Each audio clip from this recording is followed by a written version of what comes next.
আসসালামু আলাইকুম গাইস, আজকে নিয়ে এসেছি একটা ঝাঁকানাকা রেসিপি। চলেন আজকে ঝাঁকানাকা রেসিপিটা আপনাদের সাথে শেয়ার করে দিই। আজকের ঝাঁকানাকা রেসিপি হলো চিকেন ললিপপ। আহ, কি নাম! চিকেন ললিপপ, চিকেন দিয়েও ললিপপ করা যায়। তো আমরা আজকে ফার্স্ট টাইম করছি।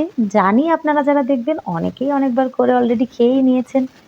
তো আমরা যেহেতু আজকে ফার্স্ট টাইম করছি, তো ভাবলাম আমার ভিউয়ার্সদের জন্য একটু শেয়ার করে দেই। এখানে ভাইপোর আবদারে হচ্ছে চিকেন ললিপপ। তো ইউটিউবে রেসিপি দেখে নিয়েছি আর বসে পড়েছি আমি আর আমার ভাবি দুইজন মিলে চিকেন ললিপপ রেসিপির প্রস্তুত প্রণালীতে। তো এখানে দেখতেই পেলেন আমরা কিছু হাড্ডিওয়ালা পিস নিয়ে নিয়েছি, 4টা নিয়েছি লেগ পিস, আর 4-5টা নিয়েছি ওরকমই একটু হাড্ডিওয়ালা পিস দেখে দেখে। আর এরকম ললিপপের মতো কিন্তু গোশটা ছাড়িয়ে নেওয়া হয়েছে, দেখে আপনারা বুঝতেই পারছেন।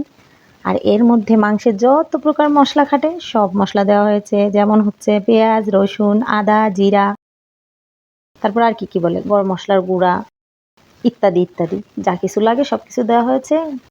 দিয়ে সুন্দর করে মাখিয়ে নেওয়া হচ্ছে, লবণ, হলুদ, মরিচ এগুলো তো আছেই। আর এখানে গুলে নেওয়া হয়েছে কর্নফ্লাওয়ার, চালের গুঁড়ি মিক্সড করে।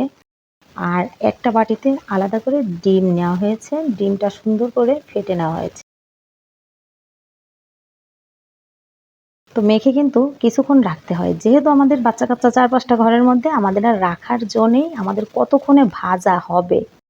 সাথে সাথে ভাজতেছি তাও বাচ্চাদের তর হয়েছে না, তো আমাদের আর রেখে দেওয়ার কোনো অবকাশ নেই, সাথে সাথে ভেজেই পরিবেশন করব। তো সাথে থাকেন, দেখতে থাকেন। দেখেন এখন কিন্তু সুন্দর করে ওই যে মাংসের মশলা মাখানো মাংসটা ছিল, গোশটা, তো সেটাকে কিন্তু এখন কর্নফ্লাওয়ার আর চালের গুঁড়ার মধ্যে সুন্দর করে ঝাঁকানাকা করে চুবিয়ে ডুবিয়ে মেখে ঝেঁকে নেওয়া হলো। এখন আর একটু বলে দিই, এখানে হচ্ছে চাউলের গুঁড়া, কর্নফ্লাওয়ার, একটু মরিচ গুঁড়া, একটু গরম মশলার গুঁড়া, একটু লবণ, এগুলো দিয়ে মিক্সড করে নেওয়া হয়েছে। তো ওগুলো সুন্দর করে মেখে তারপর একটু ডিমের মধ্যে চুবিয়ে, আর এখানে দিতে হয় বিস্কুটের গুঁড়া। তো যেহেতু গরিব মানুষ, বিস্কুট ছিল না ঘরে, সিম্পল না থাকতেই পারে, আর যেহেতু বাচ্চা কাচ্চার ঘর, বিস্কুট সবসময় থাকে না। তো কী হয়েছে, আমরা বাঙালি, আমাদের উপস্থিত বুদ্ধি রেডি করাই থাকে গাইস।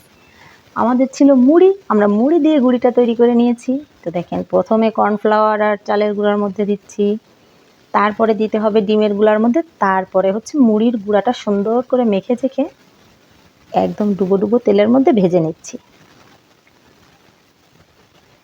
তো এখানে কিন্তু প্রায় হয়ে এসেছে ভাজাটা, আর কি দারুণ একটা কালার চলে এসেছে দেখেন গাইস। অনেকক্ষণ ধরে ভাজতে হবে, কারণ যেহেতু এটা সেদ্ধ করা হয়নি, গোশটা একদম ডাইরেক্ট এভাবে মেখে রেখে দেওয়া হয়েছে। একটু লো আছে সময় ধরে ভেজে নিতে হবে, অনেকটা সময় ধরে ভেজে নিয়েছি। আর এই তো দেখতে পাচ্ছেন ফাইনাল লুকটা, ওহ কি দারুণ! মনে হচ্ছে এখনই আমি খেয়ে নিই। তো যাই হোক, যেহেতু বাচ্চা কাচ্চার আবদারে করছি, তো তাদেরকেই আগে দিয়ে নিব, তারপরে আমরা একটু যদি ভাঙাচোরা একটু থাকে তাহলে খাবো, আর না থাকলে না খেলাম। তো যাই হোক গাইজ, আপনাদেরকে রিভিউ দেওয়ার জন্য হলেও একটু খেয়ে নিব আমরা। তো এই তো ভাজা হয়েছে, এর মধ্যে কিন্তু অনেকবার আমার ভাইপো এসে খোঁজ নিয়ে গেছে, হয়েছে চিকেন ললিপপ, হয়েছে চিকেন ললিপপ, হয়েছে। তো ফাইনালি চিকেন ললিপপ হয়ে গেছে। আমাদের 6টা পোলাপানকে আগে দিব, 6টা লেগ পিস, 6টা বলতে 4টা পোলাপান আমাদের, আমার আর আমার ভাইয়ের 2 ভাই বোনের 4টা, আর আব্বা আর মা, আব্বা মাও তো পোলাপানের মতোই, তাই না? তো এই 6 ভাই বোন নিয়ে এরা হচ্ছে আগে খাবে, তারপর এরা রিভিউ দেবে, তারপর আমরা খাবো। আসলে কিন্তু দারুণ রেসিপিটা, যদিও একটু আনকমন, বা আমরা এখনও করিনি। তো যাই হোক, একবার যখন শিখে গেলাম, পরবর্তীতে আবারও করবো ইনশাআল্লাহ। তো দেখেন ভাইপো তো খেয়েছে, বড় মেয়ে স্কুলে ছিল তার জন্য রাখা হয়েছে, সবাই মিলে খেয়েছি মোটামুটি। আর এখানে হচ্ছে আমার ভাইজিটা, সবার ছোট সদস্য আমাদের ফ্যামিলির, তো সেও কিন্তু একটা লেগ পিস নিয়ে নিয়েছে। খেতে পারুক আর না পারুক, সেও প্রচুর চেষ্টা চালিয়ে যাচ্ছে, হার মানার পাত্রী সে নয়।